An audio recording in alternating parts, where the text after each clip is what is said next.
Halo semua, perkenalkan nama saya Delva Trisha Brutarigan dengan NIM B1A1234411 kelas J, Prodi Ilmu Hukum, mata kuliah Hukum Lingkungan Internasional dengan dosen pengampu Pak Budi Ardianto SH.MH.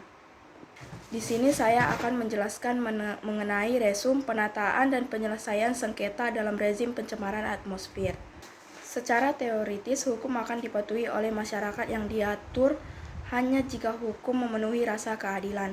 Tapi jika hukum tidak dilandasi oleh keadilan, dia akan hilang dengan sendirinya atau akan dilenyapkan oleh masyarakat yang diatur.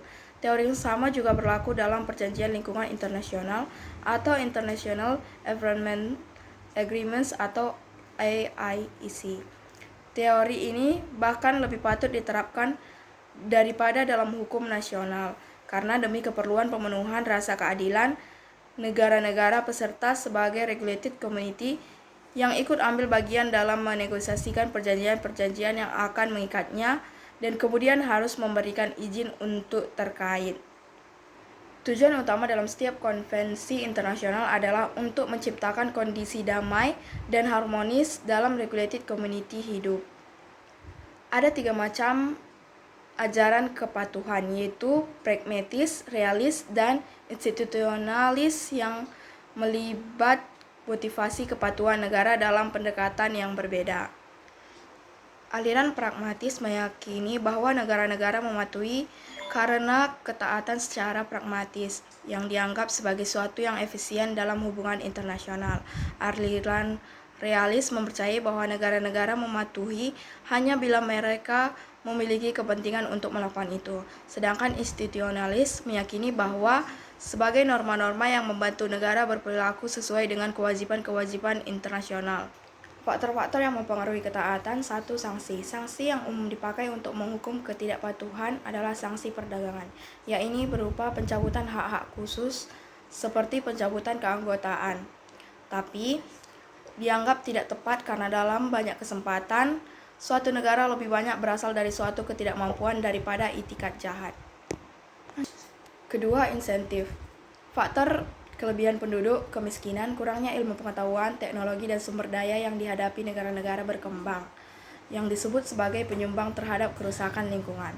Salah satu faktor yang mematahkan semangat negara-negara berkembang untuk bergabung adalah karena mereka tidak memiliki sumber daya manusia yang kualitatif dan mengerti masalah-masalah saintifik tentang kewajiban-kewajiban internasional dan menjawatahkannya menjadi hukum nasional. Oleh karena itu, program-program pelatihan dan seminar-seminar harus disiapkan untuk merangsang partisipasi dan kepatuhan negara berkembang. 3. Pendekatan kasih ibu. A. Laporan. Pelaporan memainkan peran yang sangat esensial dalam compliance karena laporan memberikan informasi tentang kebijakan yang diambil oleh para pihak untuk mengimplementasikan traktat. Jadi informasi ini akan memungkinkan negara-negara untuk saling memantau guna memastikan bahwa negara-negara anggota menaati traktat. Tujuan pelaporan adalah untuk mengumpulkan semua informasi yang dibutuhkan sehubungan dengan kebijakan, strategi, dan aktivitas yang dilakukan oleh negara-negara anggota, yang dimana untuk mengevaluasi efektivitas rezim complication. Jadi pelaporan dapat menjadi sistem peringatan dini bagi masalah non-compliance. B. Prosedur penilaian. Hal penting yang harus dipertimbangkan dalam menilai laporan-laporan negara anggota untuk mendeteksi bahwa penilaian harus dilaksanakan dengan cara non-adversarial atau dengan cara konsilatoris, karena proses penilaian dirancang untuk menemukan alasan mengapa bisa terjadi dan apa solusi yang dapat ditawarkan ketimbang mempersalahkan negara yang terjadi. C. Partisipasi LSM, yang dimana dalam proses pelaporan, pemantauan, dan penilaian memiliki peran yang penting dalam menarik kepatuhan negara terhadap kewajiban-kewajiban substantif.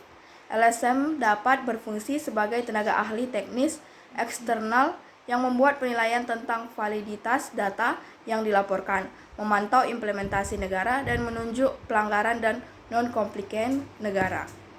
D. Kepatuhan dalam rezim pencemaran atmosfer lintas batas negara, yang dimana terbagi atas konvensi LRTAP dan protokol-protokolnya.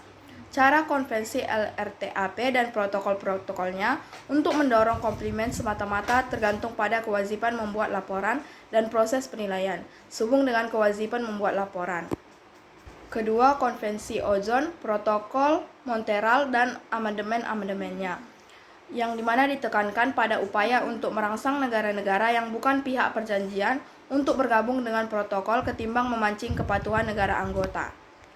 3. Konvensi perubahan iklim dan protokol Kyoto, yang dimana mengatasi non-compliance. Upaya-upaya untuk menimbulkan kepatuhan negara anggota lebih ditekankan pada penggunaan insentif dan pendekatan kasih ibu, yang lebih disukai karena insentif dan sunshine approach tidak akan mencampuri kedaulatan negara dan merusak hubungan mereka.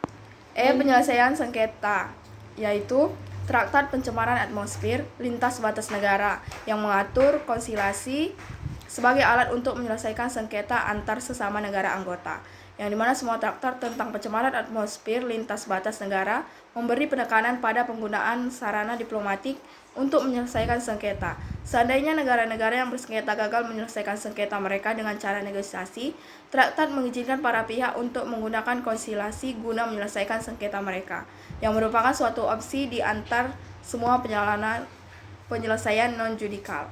Sekian penjelasan mengenai resume yang saya tulis. Terima kasih. Sekian materi yang dapat saya sampaikan, kurang lebihnya saya meminta maaf. Terima kasih.